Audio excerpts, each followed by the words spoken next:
Hi friends, రోజు హిందూ దేవుళ్లను తిడుతూ సనాతన ధర్మానికి వ్యతిరేకంగా మాట్లాడే DMK party leader Tamil Nadu CM Stalin కి చెన్నై హైకోర్టు పెద్ద పంచ్ ఇచ్చింది. ద్రవిడ సిద్ధాంతాలతో నడిచే డిఎంకే ప్రభుత్వంపై మద్రాస్ హైకోర్టు ఫైర్ అయ్యింది.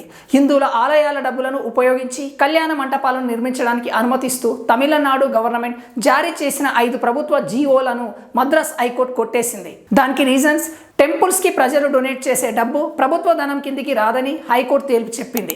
భక్తులు దేవాలయానికి ఇచ్చిన డబ్బు దేవుళ్లకే చెందుతుంది. భక్తులు సమర్పించిన హుండీ నిధులు, దాతలిచ్చిన ఆస్తులు ఇలా అన్ని దేవుడికే చెందుతాయి.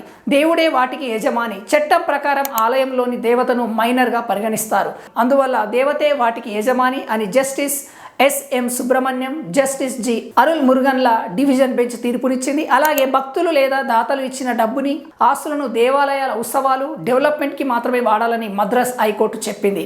అంతేగాని మతేతర కార్యకలాపాలకు మాత్రం ఉపయోగించవద్దని, అలా చేస్తే హిందువులను మత స్వేచ్ఛ హక్కులను ఉల్లంఘించినట్లేనని మద్రాస్ హైకోర్టు తీర్పునిచ్చింది. 80 కోట్లతో 27 దేవాలయాల్లో మ్యారేజ్ హాల్స్ కడతామని అసెంబ్లీలో గతంలో హిందూ మత మరియు ధర్మాదాయ హెచ్ఆర్ అండ్ సిఈ శాఖ మంత్రి పీకే శేఖర్ బాబు చేసిన ప్రకటన, అలాగే Tamil Nadu tourism and culture department దేవాదాయ శాఖ జారీ చేసిన ప్రభుత్వ ఉత్తర్వులను సవాలు చేస్తూ మద్రాస్ హైకోర్టులో రెడ్ పిటిషన్లు దాఖలు చేయబడ్డాయి.